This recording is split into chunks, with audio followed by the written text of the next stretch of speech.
अस्सलाम वालेकुम फ्रेंड्स। तो आपको पता है कि मेरा जो नया डीवीआर था वो इसी बूट लूप में स्टक हो गया था। सिर्फ़ ये नेविटेल ही डिस्प्ले करता था और कुछ भी नहीं करता था। तो फिर मैंने नेविटेल वालों को जो इसके बॉक्स पे ईमेल एड्रेस था उसके ऊपर ईमेल की सपोर्ट पे, वेबसाइट पे ही मिल गई थी। तो उसका रिस्पॉन्स उनका आया, उन्होंने मुझे 1-2 चीज़ें चेक करके सीरियल नंबर वगैरह तो मुझे इसका रिकवरी एक लिंक भेजा जिसको मैंने रिकवरी को डाउनलोड कर लिया।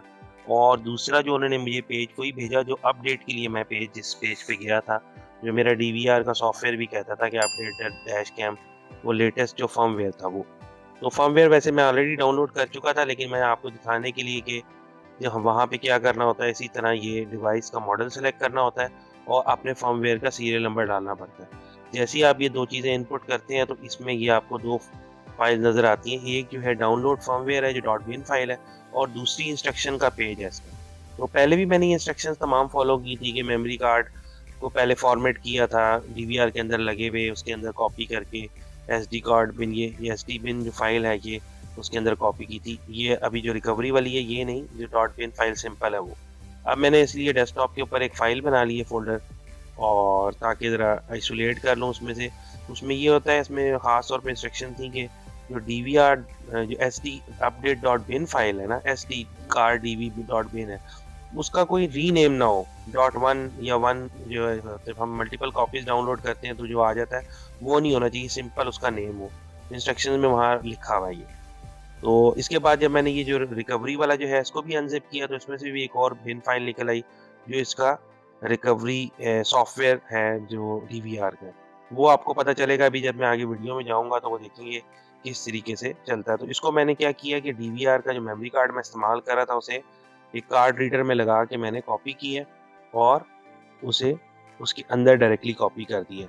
अब मैंने कार्ड रीडर को जब कॉपी हो गया तो इजेक्ट करके कार्ड को दोबारा निकाला, क्योंकि अब अभी जो था ना डीवीआर मेरा काम नहीं कर रहा था, वरना आप डीवीआर को डायरेक्टली भी उसकी डाटा केबल से भी अगर आप अटैच करके लगाएँ तो ये एज़ कार्ड रीडर ही काम करता है आपके लैपटॉप के साथ।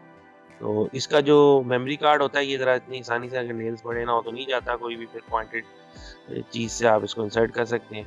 अच्छा, इसके बाद जो इसकी इंस्ट्रक्शंस मेरे पास आई थी वो यही थी कि मैंने ये दोनों फाइलें, जो एक फाइल उन्होंने रिकवरी की भेजी थी उसे अनज़िप करके और ये एम का बटन दबाना है और फिर मैंने इसकी डाटा केबल लगानी है। एम का बटन जो इसके नीचे 4 बटन है, अप, डाउन, ओके और एम।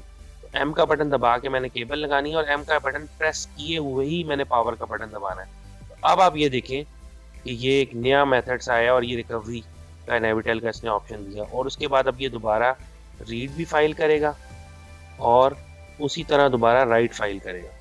तो जब ये दोनों प्रोसेस कंप्लीट हो जाएँगे, तो मेरा डीवीआर जो है उसी तरह काम करना शुरू कर देगा।